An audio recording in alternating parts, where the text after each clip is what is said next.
G'day guys, I picked up this Anbernic RG40XX-H for $25 Australian locally since it was advertised as for parts not working. After taking it home, I charged it up and to my surprise the unit did power on, but all the buttons were faulty. After a bit of troubleshooting, I was able to work out that the previous owner had remapped just about all the buttons and there seemed to be no easy way to remap them, but reflashing the OS to a fresh SD card and booting it up did fix almost everything. With a fresh OS installed, I still wasn't able to get the left joystick working at all, so I decided to open it up and discovered that the ribbon had been snapped. So someone has been inside before, potentially trying to fix the buttons issue, not realizing it was just software. I have ordered a replacement joystick, which cost around $6 Australian from eBay, but it did take a few weeks to come, which is unfortunate. Apparently, all of these cheap handhelds use the Nintendo Switch joysticks, so replacement parts are readily available. We'll get the unit out of the box and start by taking it apart.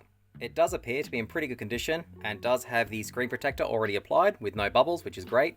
The left joystick is the one that needs replacing. It just doesn't work at all. As mentioned, the ribbon is torn inside. So we'll turn it over and we'll take off the 4 screws and hopefully get the back case off.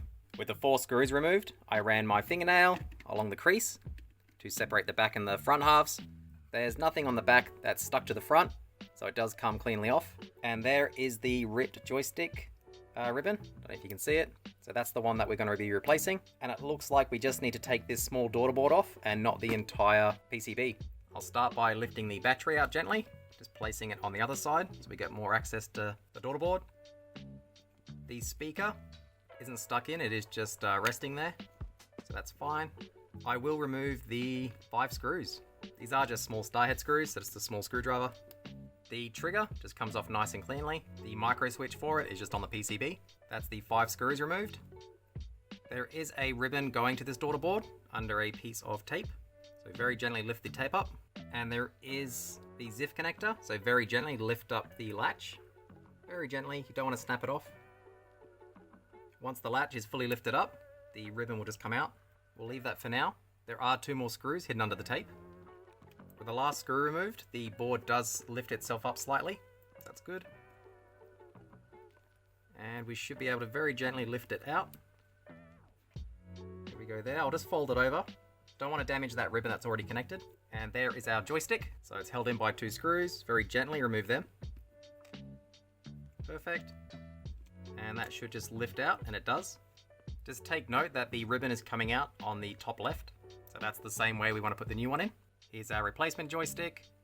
Looks pretty similar. It has a black backing instead of a white one. Hopefully that's not too noticeable behind the plastic. We'll pop that in. We'll screw it back down, I think.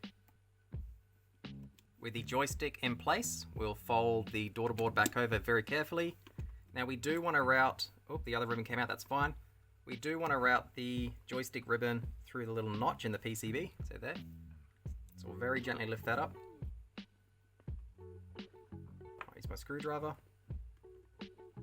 We don't want to tear anything. I'll just place it in there like that. Perfect. Now the other ribbon is underneath it, unfortunately. Makes it a bit tricky. There we go. That all looks good.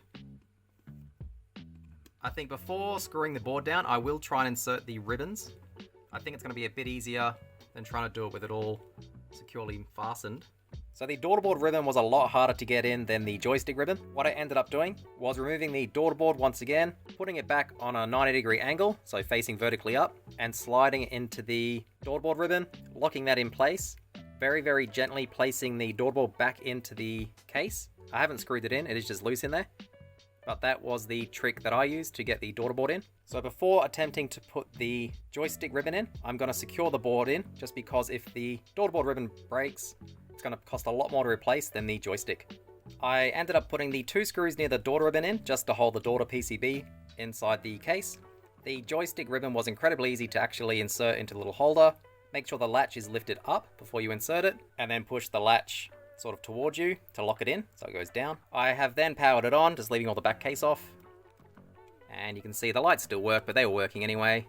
But the joystick is working now. So I'll finish putting it back together and test it once more.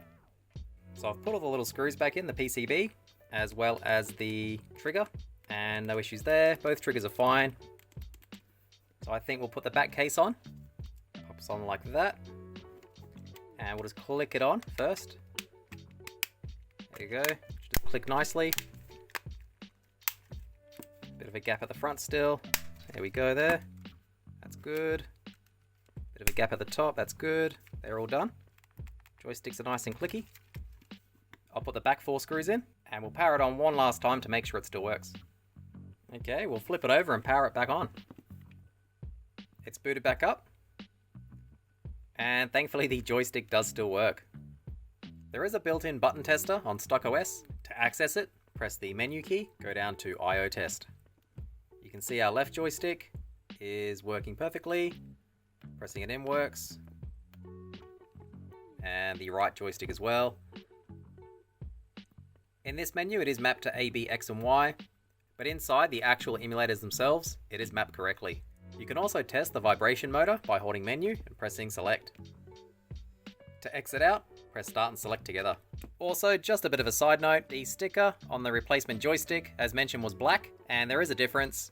You can see on the right hand side joystick here, there is a white background, and that is the stock joystick, and on the replacement one, it is black. So if you are wanting to get a matched pair, make sure you order the correct color.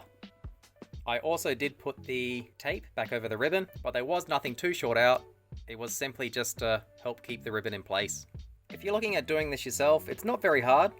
You do just want to be very careful and make sure you don't rip the Daughterboard ribbon, or the new joystick ribbon obviously. The Daughterboard ribbon does control the D-pad and the buttons on the left hand side, so if that rips you've got no movement at all. To get the back off you will just need a T6 as mentioned, nothing too special about that, and just a small Phillips head or star head screwdriver to remove the screws on the PCB itself. Again, the joystick was just a cheap aftermarket Nintendo Switch Joy-Con joystick from eBay.